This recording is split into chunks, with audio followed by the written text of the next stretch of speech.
ওই ওই, শোন, তোর বর আসছে। পাখি উত্তেজিত হয়ে কথাটা চাঁদনিকে বলল। কিরে, তুই খুশি হস নাই? এরকম মুখ করে আসিস কেন? একটু হেসে দেখ, ভালো লাগবে। মলিন মুখে পাখি কথাগুলো চাঁদনিকে বলল। তোর তো দেখি খুব আনন্দ লাগতেছে। এত যখন খুশি হইছস, তুই বিয়ে কর। রাগ মাখা কণ্ঠে চাঁদনি বলল। চাঁদনি কথা শুনে পাখি থতমত খেয়ে গেল। পাখি মনে মনে ভাবল, খুশি না হওয়ারই তো কথা। বাবা কিভাবে পারল নিজের জমিদার হয়ে এরকম একটা ঘরে নিজের মেয়েকে বিয়ে দেওয়ার কথা?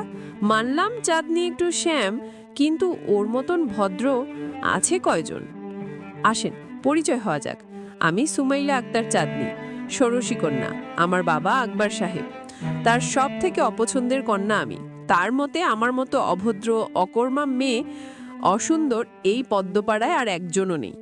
আমার বোন পাখি, না না, নিজের আপন বোন না, সৎ বোন। আমার বাবা পুত্র সন্তানের আশায় 4-4টে বিয়ে করেছে, কিন্তু দুঃখের বিষয় একটি ঘরেও তার পুত্র সন্তান হয়নি। আমি ওনার বড় বউয়ের সন্তান, আর পাখি হচ্ছে ওনার ছোট বউয়ের সন্তান। মেজ আর সেজ বউয়ের কোনো সন্তান নেই। আমি আর পাখি সমবয়সী। চাঁদনি, এত কি ভাবতাছোস? কবুল বইলে দাও না। চাঁদনি তার মায়ের কথা শুনে তার মায়ের দিকে তাকালো। তার ঘেন্না হচ্ছে তার মায়ের কথা শুনে। কিভাবে পারছে তার সাথে এরকম করতে? শুধুই কি সংসার বাঁচানোর জন্য নিজের? কিন্তু নিজের মেয়ের কথাটাও একবারও ভাবলো না এরকমও মা হয়। চাঁদনি বহুত কষ্টে মনে মনে শপথ করলো, আজকে তার বিয়ে হয়ে গেলে জীবনেও এ বাড়িতে এসে পা দিবে না। রাগে দুঃখে সে 3 কবুল বলে দিল। এখন থেকে সে এক আসিফ নামের কোনো পুরুষের কাছে নিজেকে দিয়ে দিল। দেখো বাবা, আমার মেয়েটা অবুঝ। আমার মেয়েটাকে কষ্ট দিও না। ওর আমার প্রতি অনেক অভিমান জমেছে। আসিফ মুচকি হেসে বলল, আন্টি, আপনার মেয়ে এখন আমার। আমি আপনাকে কথা দিলাম, যতদিন বেঁচে থাকবো আমার জন্য আপনার মেয়ের চোখ দিয়ে এক ফোঁটা পানি আমি বের হতে দিব না বেদনার। ও আমার সাথে সুখেই থাকবে। বিদায় বালা। সব মেয়ের কাছে কষ্টের, কিন্তু চাঁদনি কেন জানি কষ্ট লাগছে না। সে অন্ধকার জগৎ থেকে হয়তো বের হলো শান্তির নীড়ে। কিন্তু কিসের শান্তি দেখবে? হয়তো হ্যাঁ অথবা না। চাঁদনি গরুর গাড়ি থেকে আশেপাশে তাকিয়ে সবকিছু দেখছিল। তার সামনে আসিফ বসা, অনেক সুন্দর লাগছে তাকে। পুরুষ মানুষকে তো সুন্দর হতেই নেই। আসিফকে সেই রাতেও অনেকবার দেখেছে, প্রায়ই আসতো তাদের বাড়িতে কাজের জন্য। চাঁদনি সম্পূর্ণভাবে অবজ্ঞা করত এই ব্যক্তিকে, কিন্তু ভাগ্যের কি খেলা, এই পুরুষই ছিল তার জীবন সঙ্গী হিসেবে। এই মেয়ে, এভাবে কি দেখো? আসিফের কথা শুনে চাঁদনি ভড়কে গেল। অস্বাভাবিকভাবে বলল, কই কি দেখি? আমি তো ভাবছিলাম আর কতক্ষণ লাগবে যেতে। আমি তো অন্য কিছু দেখলাম, আসিফ ঠাট্টা করে বলল। আসিফের কথা শুনে চাঁদনি মুখ ভেঙচি কাটলো। এই মেয়ে, নামো, ও চলে এসেছি আমরা। আসিফের কথা শুনে চাঁদনি গরুর গাড়ি থেকে নামলো।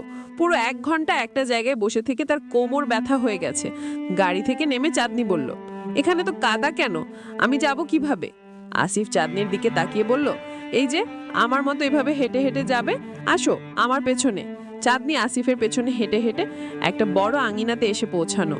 আঙিনাটা পুরোটা গোল গোল করে কয়েকটা টিনের বাড়ি, অনেক সুন্দর কারুকাজ। বাড়িঘর দেখে মনে হচ্ছে অনেক শৌখিন মানুষ। আম্মা আম্মা, দেখেন কারে নিয়ে আসছি। আসিফ একটু খুশি হয়ে তার মাকে দেখে কথাটা বলল। রোজিনা বেগম ঘরের দরজা খুলে বাইরে এসে ছেলের পাশে একটা মেয়েকে দেখে বলল, এইটা কেডা তোমার পাশে? আসিফ তার মায়ের পানে চেয়ে বলল, আম্মা, এত ভুলে গেলে হবে? আমি যে তোমাকে যাওয়ার সময় বলে গেলাম তোমার ছেলের বউ আনতেছি, এই যে তোমার জন্য বৌমা এনেছি। আসিফ চাঁদনির হাত ধরে বলল। চাঁদনি এতক্ষণ চুপচাপ ছিল।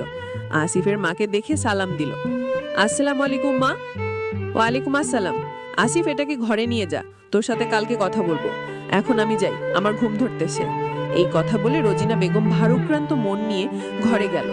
কত করে বললাম আমার বোনের মেয়েটাকে বিয়ে কর, তা না করে কোত্থেকে একটা অসুন্দর মেয়েকে বিয়ে করে নিল। কণ্ঠস্বরটাও ততটা মিষ্টি না। আমার বোনের মেয়েটা কত সুন্দর ছিল, ছেলেটা বুঝলোই না।